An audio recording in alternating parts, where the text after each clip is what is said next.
Hey guys, what's up, man? I want to do one of these little chit chat videos here, just to just to talk a little bit and discuss something that I'm probably gonna get a lot of flack on.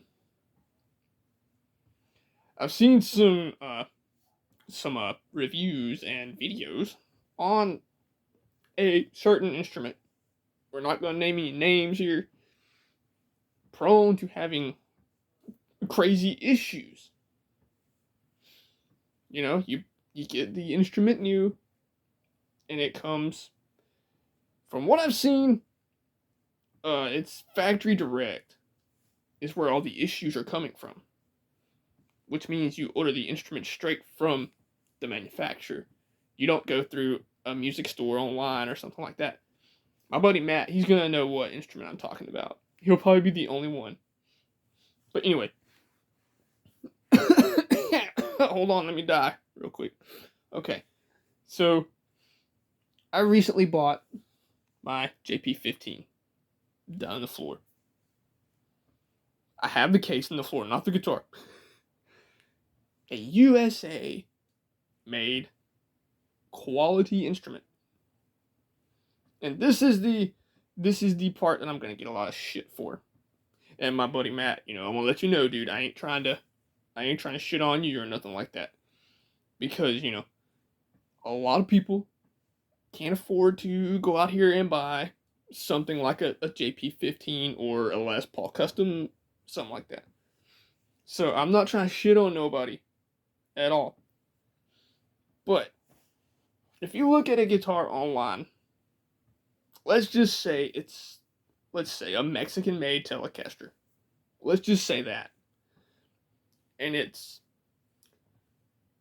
13, 14, 1500 bucks. And you're thinking, yeah, I can get that and do a bunch of mods to it and make it just as good as, a Les Paul Custom or whatever USA model that you can think of. Now, yes, that is the case. You can. You can take it, you can have it refretted with stainless steel frets. You can put Godo, Schaller, you know, whatever locking tuners you want on there. You can put a Wilkinson or Godo 510 floating trim on like a Strat. You know, you can go buy new potentiometers that are CTS pots, just like Gibson uses, and slam some Texas special pickups or whatever pickups that USA companies use, and you will have basically a USA quality instrument. However, with the price you paid for the guitar, and you do all these mods to it, all the money you put into the pickups and the tuners and the bridge and everything like that, the guitar is going to basically be more than what you would pay if you would go down and buy you a used or brand new USA made instrument. And I've met some old school guys, old school, I'm talking dudes in their 60s, that would tell me when I bring in my Epiphone Les Paul Custom or my Mexican made Stratocaster, you should have bought a USA guitar. And I really just thought, they're blowing smoke. Because I've had 2 or 3 Gibsons. I own one right now. And it's good. It's a studio. It's not top of the line custom shop, but it is good. But then I bought this JP15. And dude, that guitar is the best guitar I've ever laid my hands on.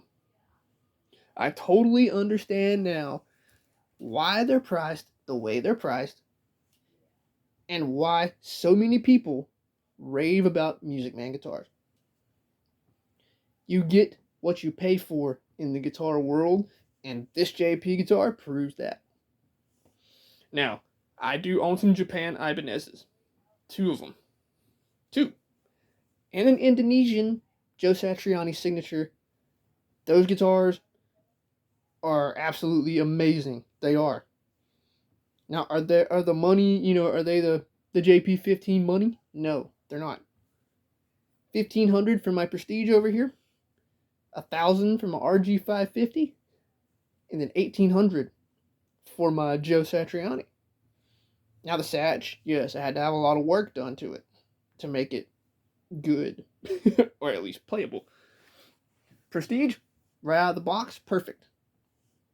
Set up exactly how I requested. Everything was great. The 550, as soon as I got it out of the box, tuned it up, everything's great. They've been fantastic instruments. My Gibson has been a fantastic guitar. Except for the little defretness issue I had, which I found out now is not an issue, it's just nature.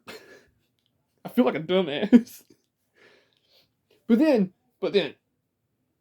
I start saving up my money, and I'm struggling with Gibson Les Paul Standard or Gibson Les Paul Classic, and then I got to thinking, maybe I can find a Majesty. An Ernie Ball Music Man Majesty used for about $2,300 should be good, And I really wanted one of those. I really did. Me and my buddy Matt go down to Guitar Center. There's not a Music Man in the place. And then one day we're sitting, and he's on I think he found it. He was on Guitar Center Used in Gwinnett. And he's like, hey man, they have a JP 15 here that's $24.99. And I immediately like, what? Where is it? Where? I haven't seen it, And he's like, all right, dude, we'll go down like, the next couple weeks or whatever. And we'll see if they got it. And I was like, okay, maybe it's probably fake, They probably just didn't take it off. Someone's probably bought it. And we go down, and we walk in. And I asked the guy, hey man, I want to play the John Petrucci that y'all supposedly have in here, the JP15. And he was like, well, are you sure? I don't see it anywhere in here. And I was like, yeah, I don't see it on your used section down here at the end of the wall. And he was like, wait a minute, that's in here. It's in the vault room. So we go in there, and there it is, hanging on the little hanger. And I'm staring at it like, just, wow, I can't believe I'm this close to it. Then they said, do you want to play it? And I was like, yeah, I want to play it. And we plug it up, me and my buddy Matt. As soon as I put my hands on it, man, it felt like home. It really did. And I immediately fell in love with that guitar. And it wasn't just because of, John Petrucci's names on it. It's not that. The tones you get with it, the feel of that neck, the action, and the frets. Everything was absolutely perfect. And it felt like someone had played that guitar for years. It had that broken in, played in feeling. You know what I mean? So, to get back on the point here, I personally think now that if you do pay a little more money for your guitar, and it is made in USA or Japan, you are going to get a much better quality instrument that's going to last you longer than you'll last, And I'm not trying to shit on nobody. Don't think that. I know that there's people out here that they get their Squier Strats, they get their Epiphones, or Mexican Strats and Tellys. If only Gibson had something in between the Epiphone and the flagship Gibson, that was made in like Mexico or something. I'm guessing the Epiphone Les Paul Custom is probably that. But I know that, people can't afford to go out here and drop $2,000 or more on Japanese Ibanez or USA Schecter, Fender, Gibson, Music Man, whatever. It is what it is. You have to get what you can afford. But if you're saving up for a guitar and you see something like this Music Man or a Music Man or a Gibson, and you think, okay, maybe I should get this because it's going to take longer to save up for the Gibson or whatever, just go ahead and save up for that Gibson, Music Man, Japanese Ibanez, USA Schecter, USA Fender, whatever it is. Because you're going to be able to, I guess you could be happier with your purchase. Because, saving up the money, it feels like forever. Like I'm never going to get there. I'm never going to have enough. And then one day you open up your savings and you count it. You start counting it out. Then you realize I have enough. And that's what happened to me. Okay, I think I'm close enough to get the JP15 as long as it doesn't sell. So my buddy Matt takes me down. I take the Taylor in tow. And got the Music Man for $23.84 with no case. And I was like, okay, I could probably find one for that. I don't care. I was upset, but I was like, there's no reason to cause a big scene. Let's just find a case for it. So we go to Music Go Round. I sold the Taylor to be able to afford to get the Music Man case here. So, just save up your money a little bit more. Now, if you don't have the means to save up $3 or $4 grand, if you want a Music Man Majesty or whatever it may be, and you have to go with the Mexican-made Tele or Stratocaster or like an Indonesian Ibanez or something, just be sure that you can play it. Be sure you can play it before you go and pay for it. Because in USA companies, we're not going to really include Gibson here. Well, maybe we should. I mean, they take a lot more pride in what they do and how they build their instruments. Like the fret work is way better. Like Music Man uses stainless steel frets on almost all of their models. Gibson has the Plex system, or Plex machine, sorry, where it carves the frets, crowns them, all of them, and levels them all the same height, all the way down the fingerboard. It slots the nut for the thickness of 1046 strings. And a lot of people don't know that too. You get you one of those. Even USA guitars are like this. I mean, there's no excluding them here. If you get you a guitar, any guitar, and you're a low-tuned metal player guy, and you're going to get big old fat 12 gauge or 1154 or something like that, and slap those strings on there and tune her down, there's a big chance that you're going to have to reslot your nut to accommodate those thicker strings, and intonation is going to be jacked. You're going to have to reset your intonation and possibly neck angle or neck relief, because the thicker strings might put more tension on the neck than the truss rod is set for. So I guess the point is, just save up your money a little bit more. Now my buddy Matt, he's pre-ordered him a guitar, and I can't wait for him to get it. And there's been issues with them, but mostly it's from factory direct, which is where people order them straight from the company that makes them. I don't ever do that. I've never ordered a guitar straight from Gibson, Fender, Music Man, or any manufacturer, Ibanez, none of that. I will always go through Sweetwater or Zounds or something like that, or go to Guitar Center if they have one and sit down with it and play it. That way, you can feel it out. See if you like the neck. See if it has any high frets or low frets, or the nuts cut too high or too low.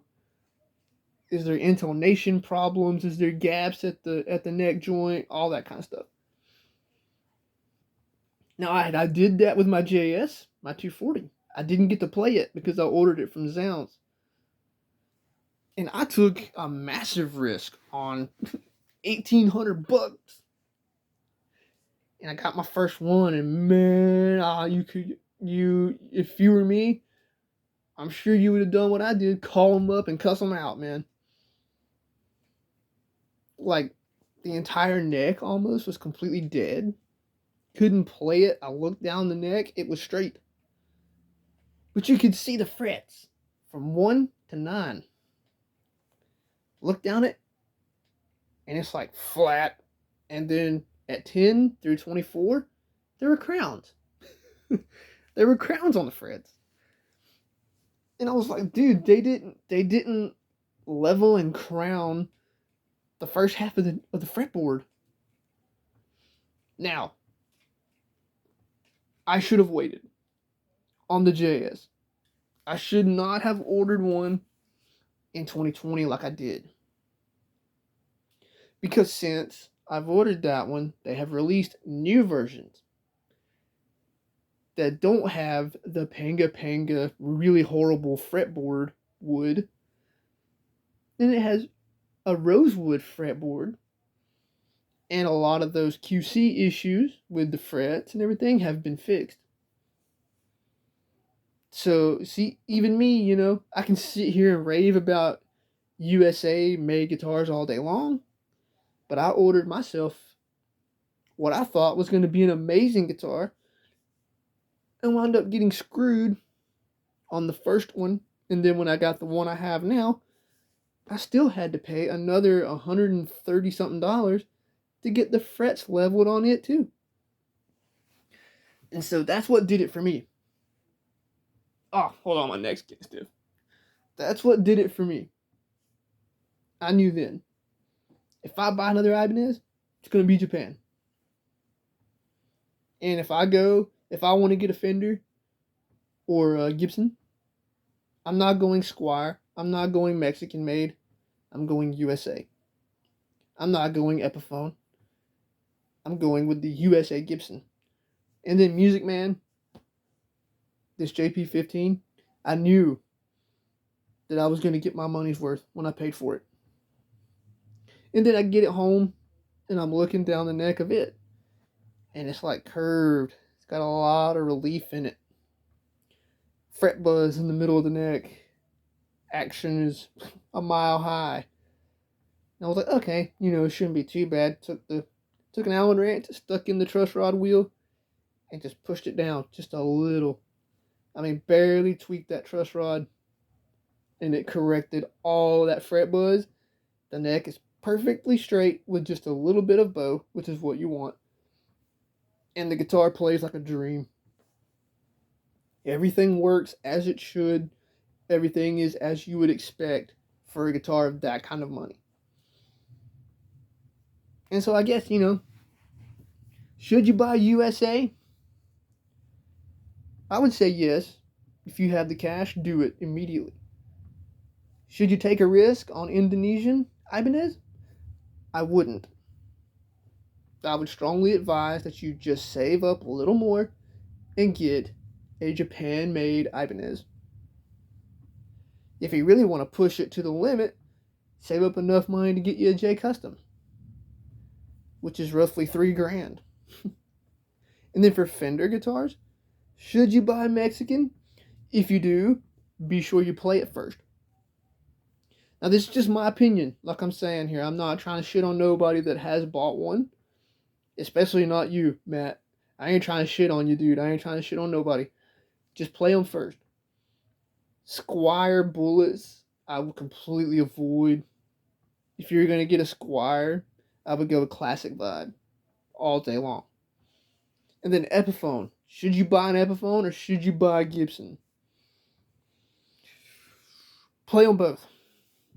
That's really all I can say, because Gibsons are known for having some crazy issues too, because their necks are set in by hand, and they're all different. Every one of those necks that's put into those bodies on all their models, not just the Les Pauls, all of them, they're set in there, chiseled on, glued in, and they think, yeah, I got it perfectly good. And every angle of their necks is different. That's why your stop bar on your Les Pauls are all set at different heights to make up for the improper neck angle that they got. So, like I said, I ain't trying to shit on nobody or nothing. I just thought maybe I would give a little bit of advice. You don't have to listen to it. You can hate me in the comments all you guys want to. I don't care. I just know that from my personal experience, after owning this JP15 and my Japanese Ibanez's, and then this Les Paul over here, that if I'm saving up for a guitar, I'm going all out. I'm buying a Music Man, or a Gibson, or a USA Fender, or a Japanese Ibanez. Let's talk about one other thing here, real quick, on concerning Fender. Now, let's say you can't find a good Mexican Strat or a good Mexican Tele, and you can't afford to go full USA. Look for a used USA. Now, if you can't do that, what can you do to get that Fender feel with a little something extra? Charvel or EVH. Those two. Now, the Charvel I had that's on my channel here that I did a review on was a fantastic guitar. It is made in Mexico. It was amazing. The thing held tune like nothing. Factory with Seymour Duncan pickups that were full shred. So, and that only cost me $1,200. Now, it may not say Fender up there, but it's made in the same factory as the Mexican Fenders and everything like that, from what I understand. So is the EVH, which is the Van Halen signature stuff. Those, I'm not sure the prices on. They're probably pretty up there, being that they're Eddie Van Halen. But that's what I wanted to discuss and just chit-chat about. I'll probably get a lot of hate and be like, what the hell, man? We're not all, millionaires up in here. We don't have thousands to spend on guitars. Just play them. Play them before you buy them. And if you're going to take that risk online, say you see a nice Fender Strat, even if it is USA, even if it is, and you get it and there's something wrong with it, get yourself a warranty on that thing. And if it's got some crazy jacked up stuff going on, send that thing back to Fender and you tell them, fix it, make it right. And if you don't, you're going to lose my business. And they'll usually turn it around for you. And if you get them from Sweetwater, they make it right. Sweetwater, if you have any issues with your gear, they make it right. And then they'll call you and make sure you're happy with your purchase. So, there we go. I hope you guys enjoyed. And maybe it wasn't too hate speech fueled. I hope not. So, take care of yourselves out here and keep it metal.